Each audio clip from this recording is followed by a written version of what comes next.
Good day. My name is Joe Thomas. I've been a resident of Sydney, Australia for the past 33 years. I was born in undivided India and spent 44 years in India, educated in central India, Jabalpur, with Hindi as my mother tongue.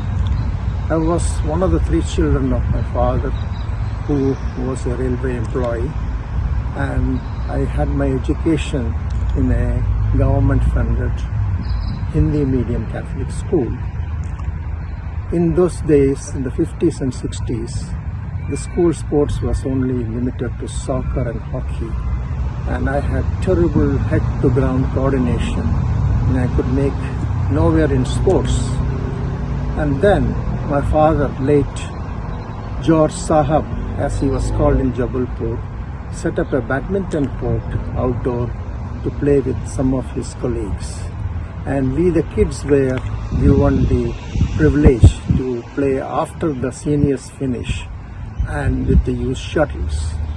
There started my journey of badminton in the early 60s.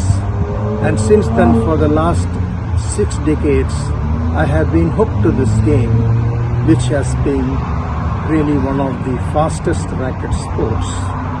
Now, for the last 60 years, I have played both club level and representational badminton, and also have been involved with organizational badminton, including as event manager for Sydney Olympics. I am now putting all my memories of badminton in this short documentary called Down the Badminton Memory Lane, and I'm dedicating this to my late father, George Sahab.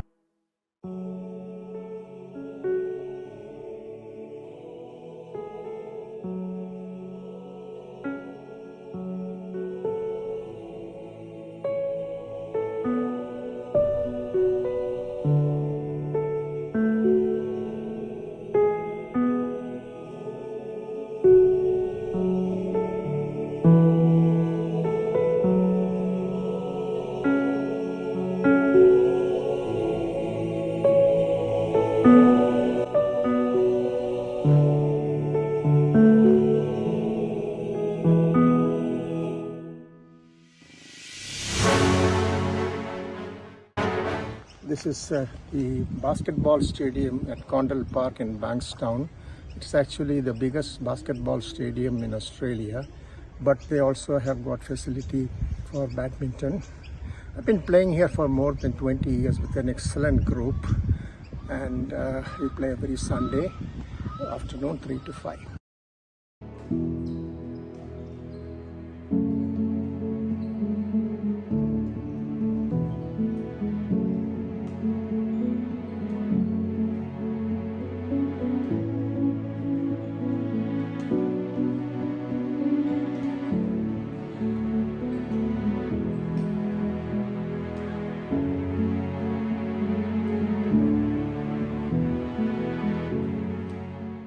Let me introduce the president of the club, Mr. Jacob Cherian, and his wife, Rusha. We both had an association in India because we both worked for the Hindustan Aeronautics Limited, and somewhere in the 90s we came to Australia. Now, Jacob and Rusha have run this place incredibly well. I can say this by playing in like more than 20 years. 8 countries in 4 continents, and for more than 60 years. Nowhere excepting this place I could play badminton at the time when I want it, with the partners I want, with the opponents I want, and with the number of shuttles I want to take. This has been a rare luxury. I really salute Happy about Rusha and Jacob. I mean, the other thing is that I do have problems with health, and it's because of this badminton that I have been able to overcome this. So I really hope and wish that Rusha and Jacob, we call him Roshi, will continue this good job so that we continue to have a healthy life. Would you like to speak a few words? Joe has been with us from 98. He has been with us. That is around 26 years. and he's been a fantastic partner for this club. And we really come here to play with Joe and to see how active it is, and we all hope that when we reach that age, we will be strong enough to play the game that he's playing, and we're looking forward to that. In the 1980s, when we were both in HAL, and in the 1990s, we both moved over to Australia. Then we started playing as a family. My children also play, so for us it was a family time spent together. And now Joe's with us, so the entire group, actually they're all part of our own family.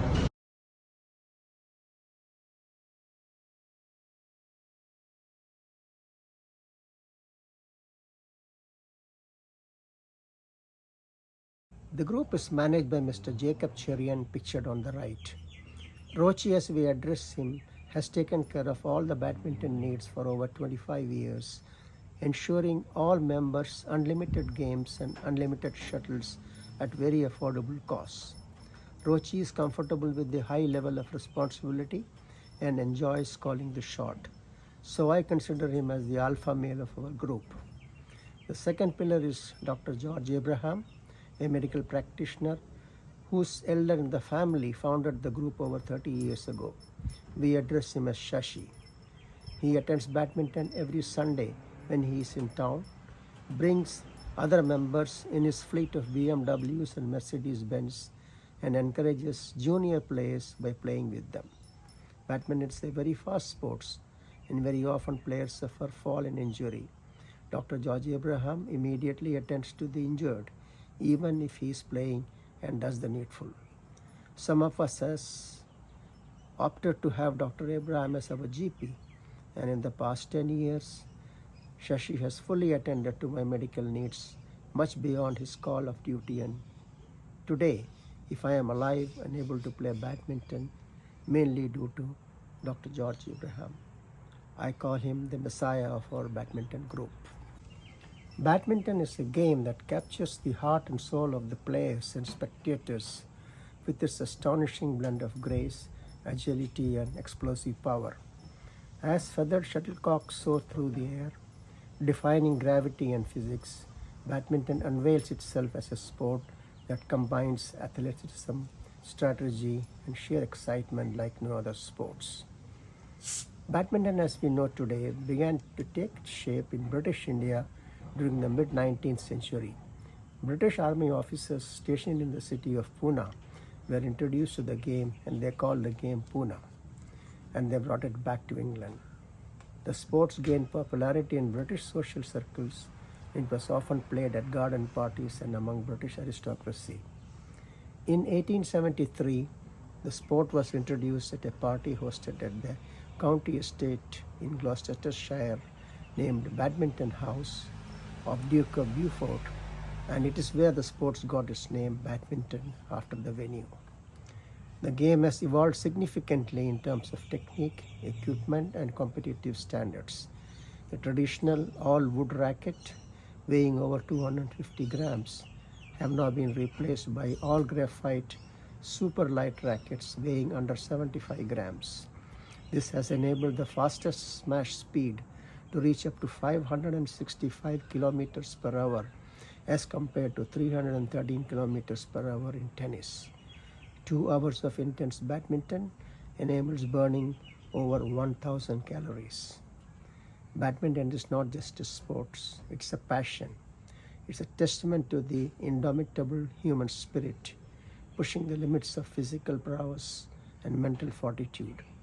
Whether one is a casual player enjoying a friendly match at the local club or an elite athlete competing on the world stage, the magic of badminton is undeniable. In the world of badminton, every rally is a story, every shuttlecock a chance, and every player a hero in their own rights. As I continue my journey for the past 60 years through this captivating sport, despite my age, I want my rallies to be swift, my smashes unstoppable, my net play delicate, and my involvement with badminton everlasting. Next is a short clip of badminton doubles in our typical Sunday game, in which I am partnering a very talented junior player, Jimmy. I used to play with Jimmy's father, Mr. Joshi, who is also an A-grade player.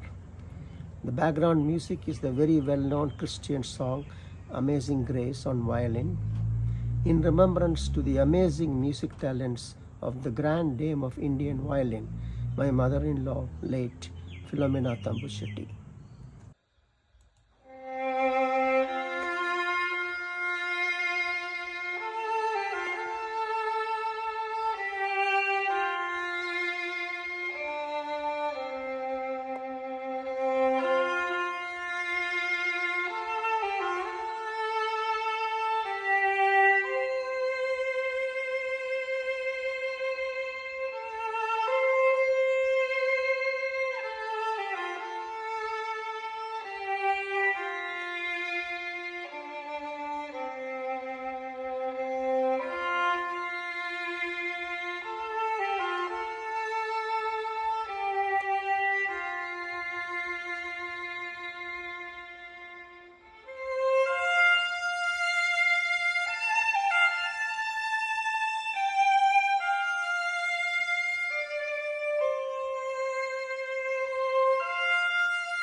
In my badminton memory lane, I wish to include mention of Bowring Institute of Bangalore, where I practiced, played tournaments and attained proficiency in the fortunate presence of two icons of Indian badminton.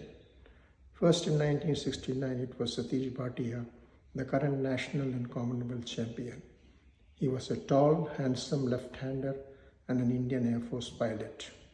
Wing Commander Satish Bhatia, 2 years older than me, attained his heavenly wings in March 2024 due to cancer. May his soul rest in peace. The second icon was Prakash Padukone. In 1970, I played my first tournament against the 14-year-old Prakash, who was 9 years younger to me, and he beat me 15-0, 15-0.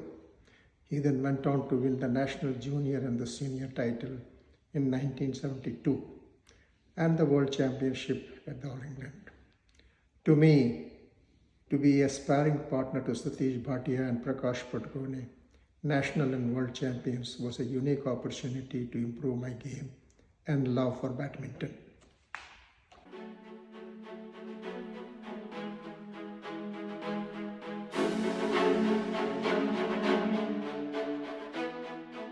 Sydney won the right to host the Games on 24 September 1993 after being selected over Beijing, Berlin, Istanbul and Manchester in 4 rounds of voting.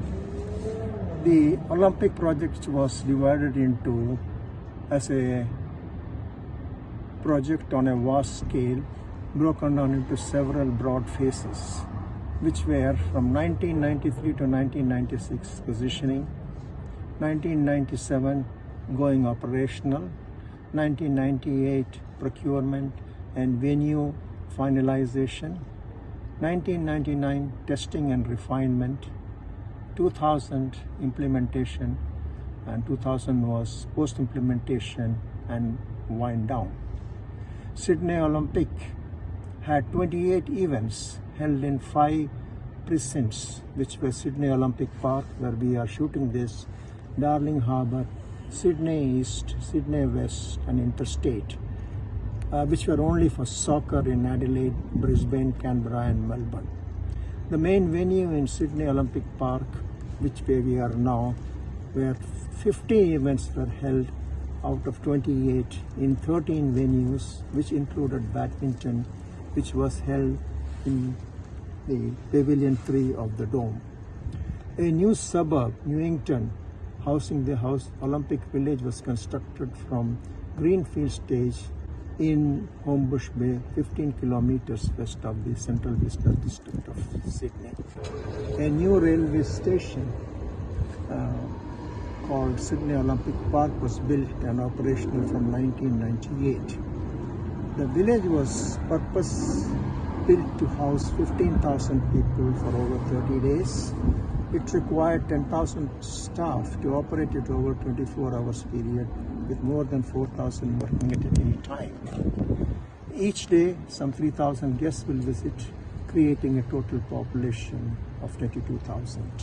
The 2000 Summer Olympic, officially branded as Sydney 2000, was also known as the Games of the New Millennium, started on the 15th of September 2000 to 1st of October 2000.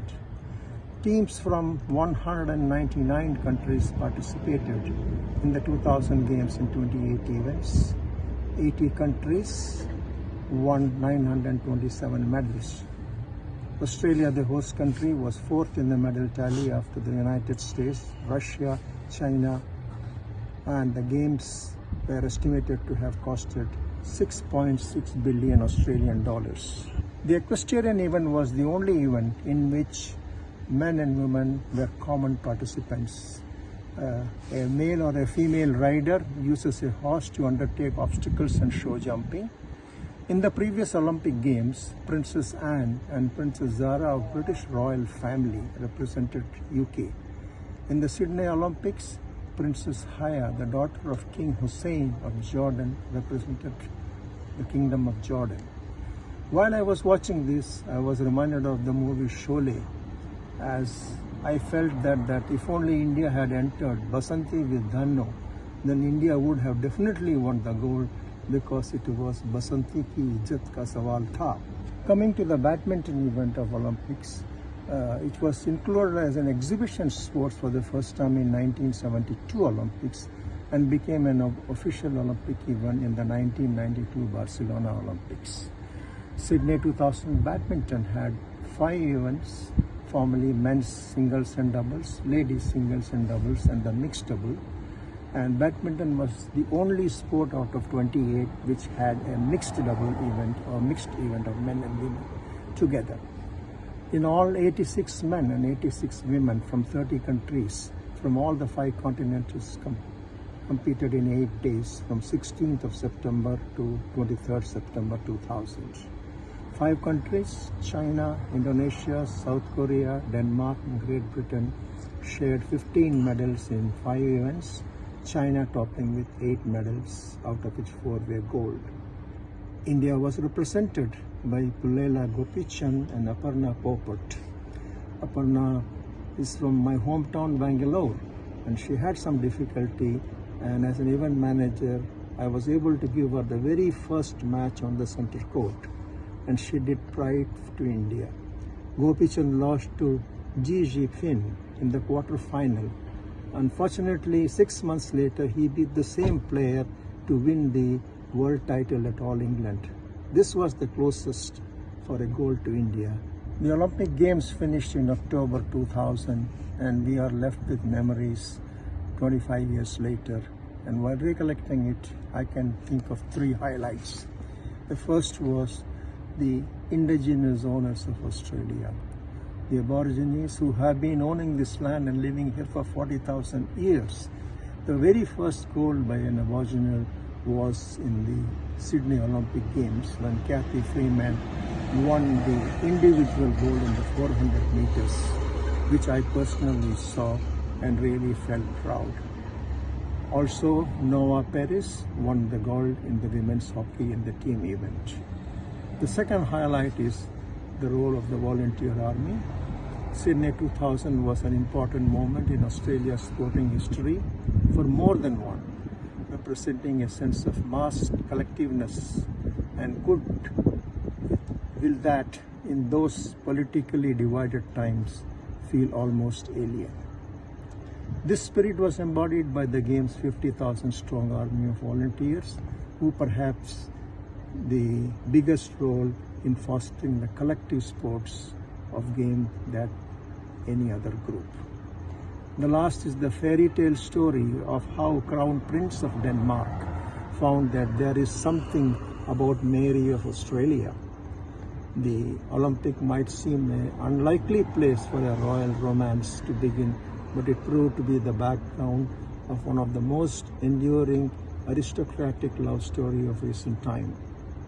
Mary Donaldson, as she was known, was working in real estate at that time in Melbourne and decided to watch the Olympic Games and was in Sydney.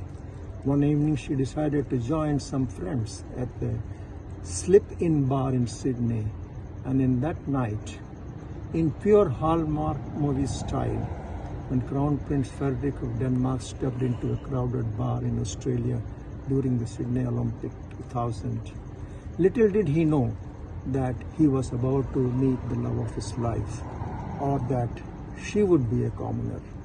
The first time we met, we shook hands. That's what Mary recalled. I did not know that he was Prince Frederick. Half an hour later, someone came up and told me, "Do you know who these people are?" The rest is history. They got married in 2004, have 4 children. Prince Frederick has become the King of Denmark, and one of Mary's sons will be the Crown Prince and the future King of Denmark.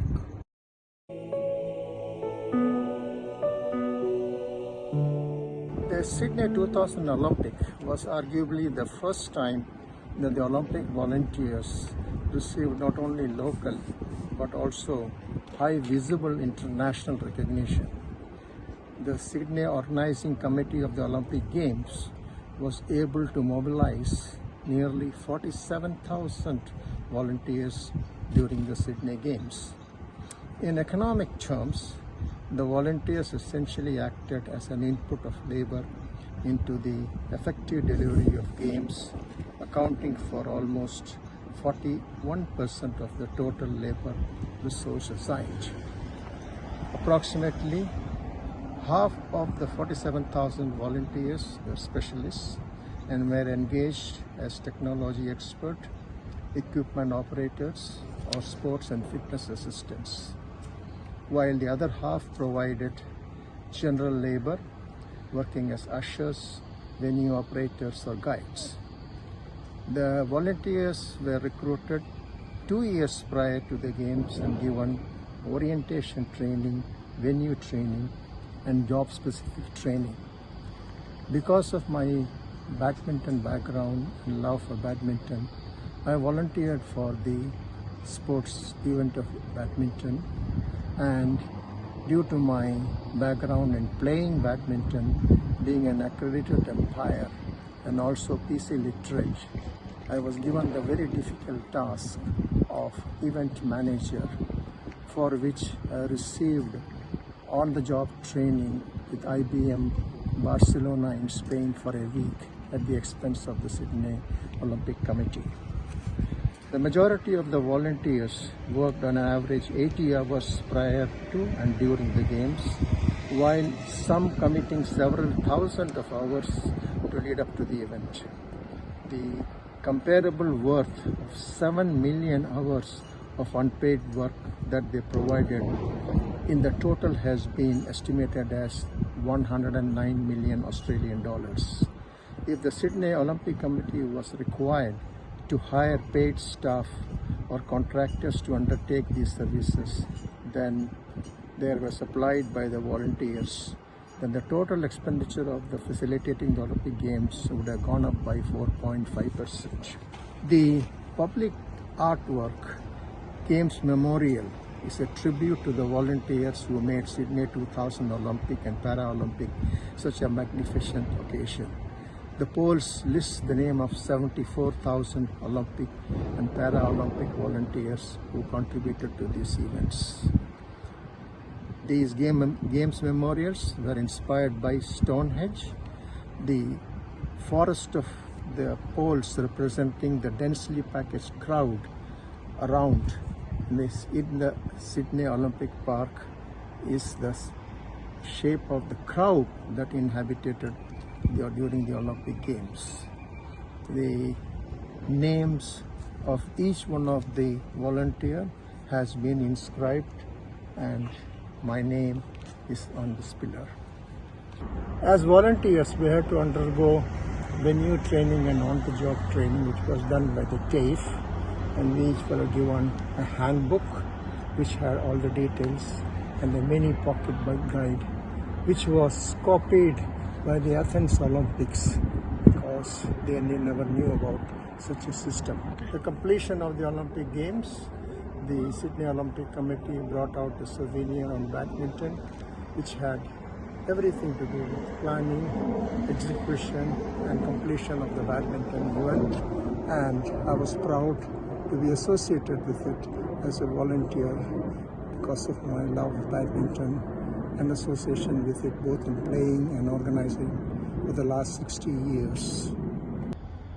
This is my certificate of my voluntary job, which I keep in my drawing room with pride.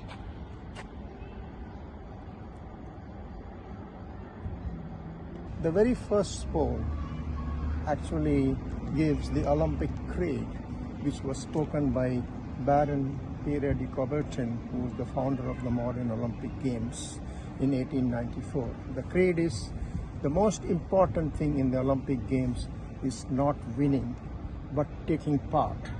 The essential things in life is not conquering, but fighting well. And that's what really drove the Sydney Olympic Games. My life journey in 2025 is nearly 8 decades long, during which I acquired educational skills as an engineer, following which as chartered professional engineer, worked in the fraternity of airworthiness of civil and military aircrafts and helicopters in 4 continents. Working in aerospace industry has challenges of navigating regulations and policies where safety comes first, and need for continuously keeping up with technology do not provide adequate time for involvement in any competitive sports on regular basis. Sports such as soccer, tennis, cricket, golf, etc. have complaints of outdoor venues, favorable weather, availability of group of participants, etc. Badminton is an exception for these constraints, since it's an indoor sport and can be played at any time on any day round the year. All that is required is 1 opponent for singles or 3 more for doubles, which facilitates an average 500 calorie burning in 1 hour. Sports, in addition to maintaining fitness, also teaches a lot about the ups and downs of life. I have experienced the joys of winning, both as an individual and contributing to a team, and the lows of losing. Losing is a deflating feeling, but that's why sports is amazing. Sports is unscripted drama. Some of my matches have been thrillers. Some of them have been flops. Badminton has taught me that positivity does not always mean that one wins. It just enables for greater reflection and decreases the risk of sulking. Without continuous involvement in badminton, I would not have been the person physically and mentally what I am today, and would not be as greatly equipped to tackle the challenges of professional career and aging. Following a life journey of 8 decades so far, an ordinary Joe Bloke like me have no spectacular achievements like Diego Maradona in soccer or Marcel Dassault in aviation, justifying to write a biography. However, a professional career in high technology, with regular playing and organizing sporting activity of badminton, has taught me a few useful lessons in my life story, which I am attempting to share with similar ordinary folks and friends worldwide through this video at the sunset stage of my journey of life prior to attaining heavenly wings.